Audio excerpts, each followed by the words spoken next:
Today we will start a new chapter of class 8, that is pollution of air and water, chapter number 12. तो student आज हम class 8 का एक नया chapter discuss करेंगे जिसका नाम है pollution of air and water. So students, pollution of air and water को हम डिस्कस करने से पहले हमारा जो आज का फर्स्ट टॉपिक है that is the air pollution. हम एयर पॉल्यूशन के बारे में बात करेंगे.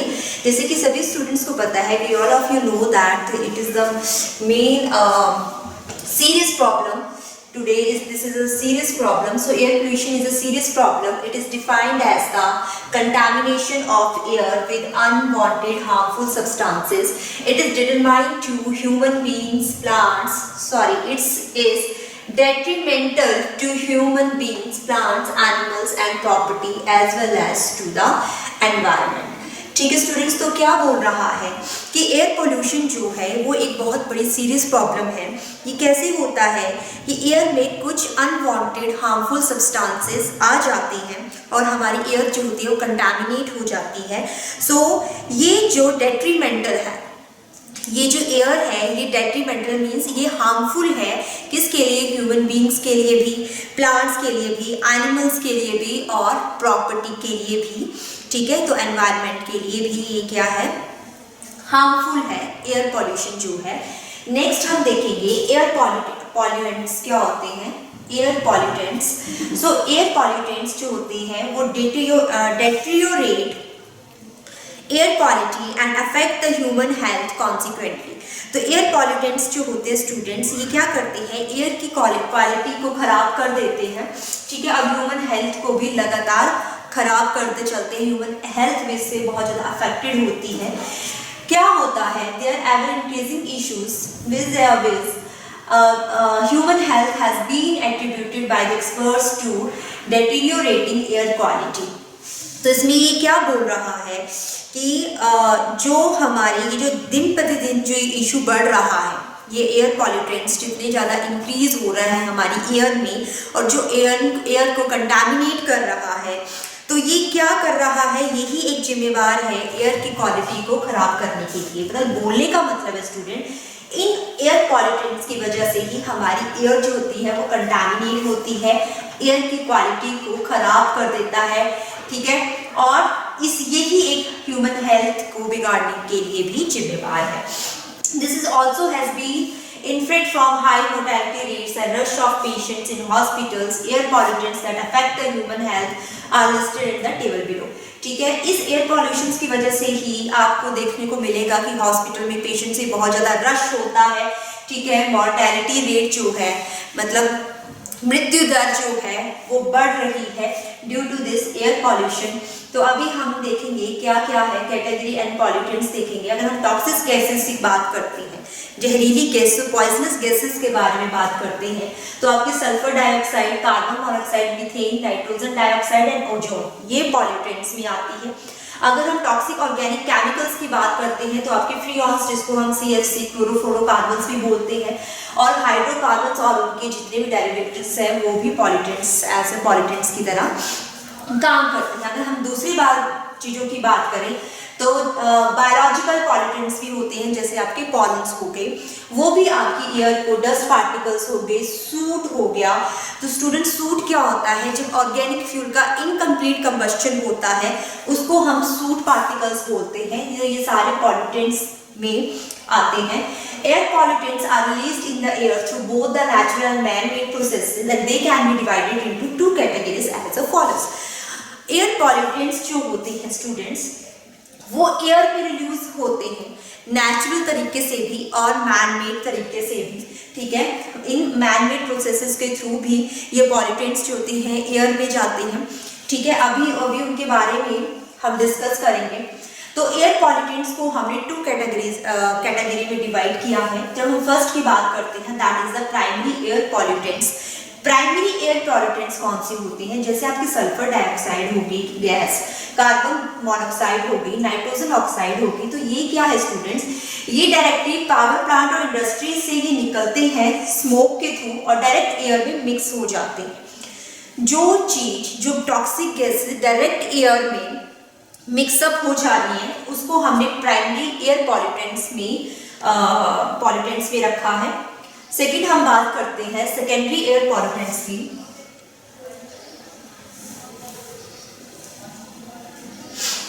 तो स्टूडेंट्स सेकेंडरी एयर पॉल्यूटेंट्स क्या होती हैं?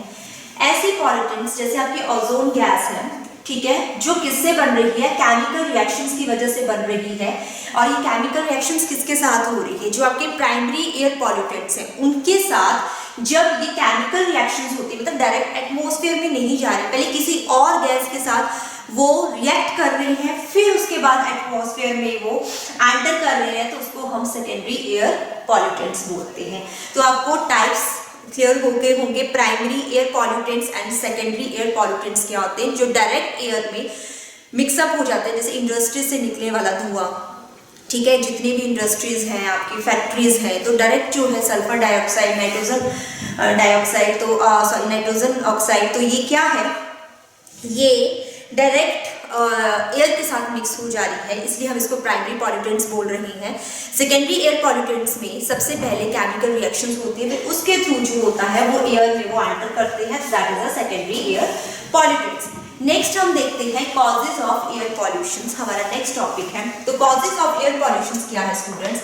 Air pollutants are released from the various sources with a few natural phenomena. There are some human activities that result in the air pollution and the cause of air pollutions are given as below.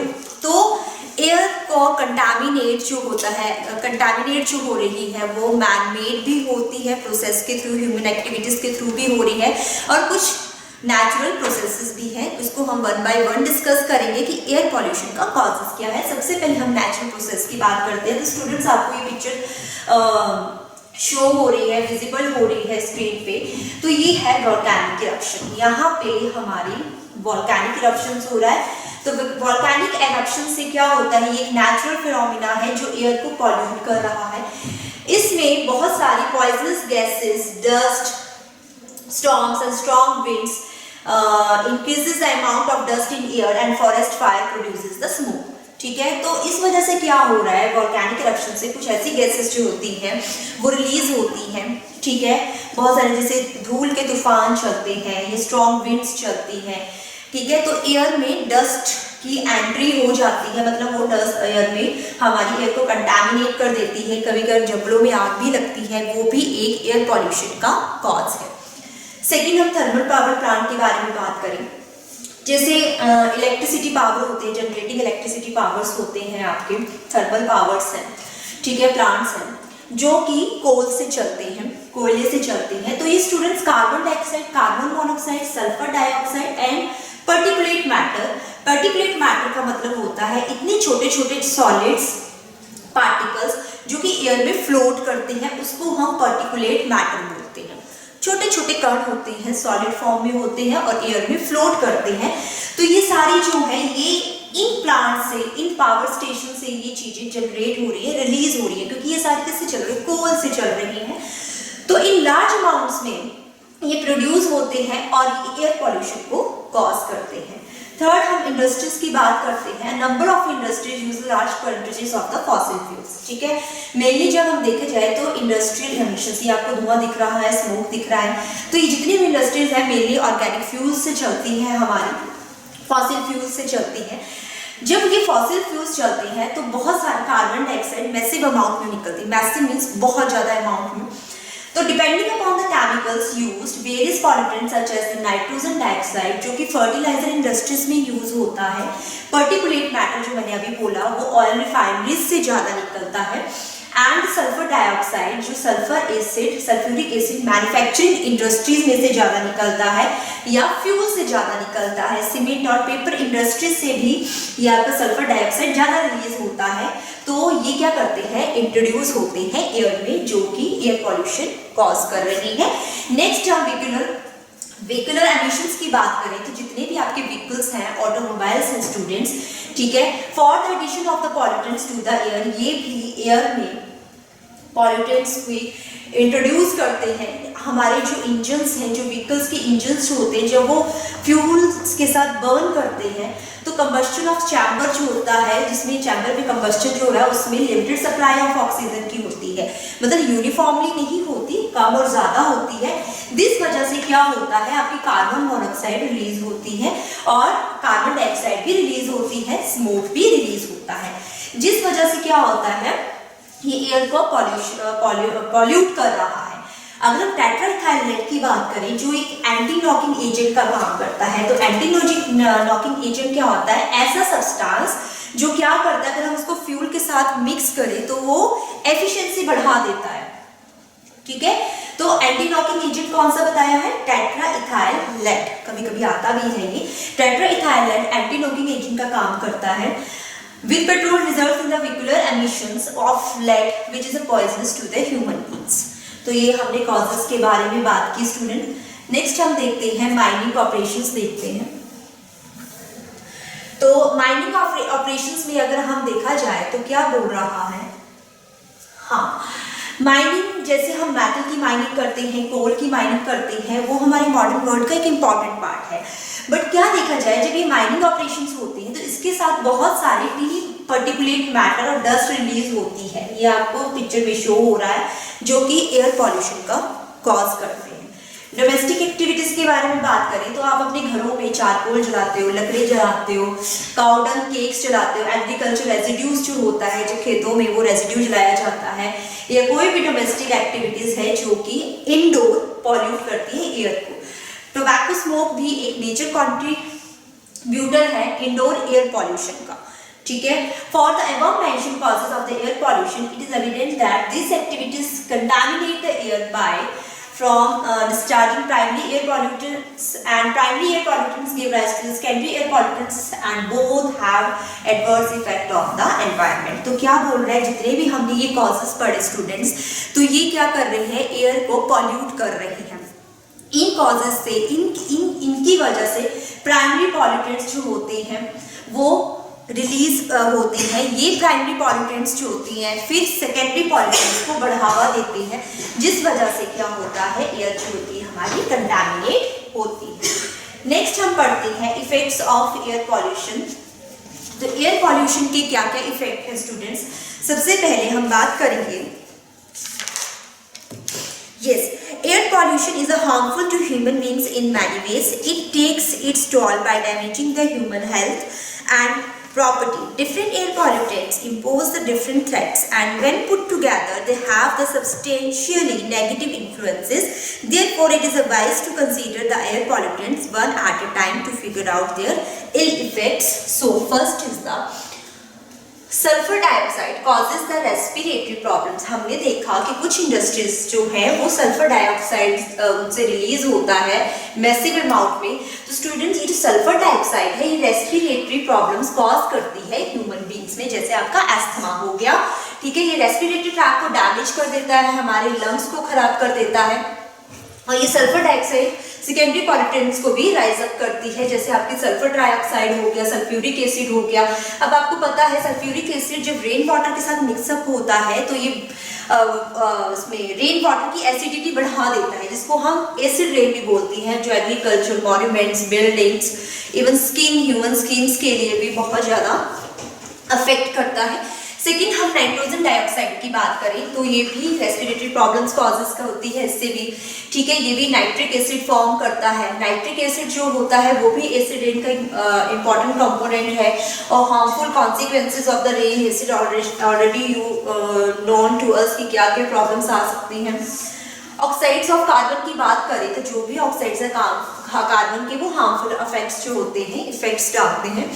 अगर हम monoxide की बात करें तो students, oxygen के comparison इसकी reactivity to blood के साथ बहुत ज़्यादा है, बहुत जल्दी ये ब्लड के साथ रिएक्ट कर देता है। इसकी oxygen carrying ability of blood जो होती है उसको कम कर देता है, जिससे डेथ कॉज हो सकती है। ठीक है, तो कार्बन डाइऑक्साइड अगर हमें पता है फोटोसिंथेसिस के लिए चाहिए, बट उस लिमिट से अगर वो क्रॉस कर जाती है, उससे अबव चली जाती है, तो ये ग्लोबल वार्मिंग को भी कॉज करती है। थर्ड हम देखें ओजोन और सेकेंडरी पॉल्यूटेंट है, ठीक है, जो कि क्या होता है, सेकेंडरी पॉल्यूटेंट हमें पता है केमिकल रिएक्ट करता है टॉक्सिक गैसेस के साथ और हार्मफुल इफेक्ट्स होते हैं एनवायरनमेंट में, एयर पॉल्यूशन कॉज करता है। अब अगर ओजोन जो है सेकेंडरी पॉल्यूटेंट है, form under the influence of the sunlight in the atmosphere, affects the lungs को अफेक्ट करता है, ठीक है, और क्रॉनिक लंग डिजीजेस भी कॉज करता है। CFC की हम बात करें, दैट इज द क्लोरोफ्लोरोकार्बन्स, तो इसका ये भी एक हार्मफुल एयर पॉल्यूटेंट्स है।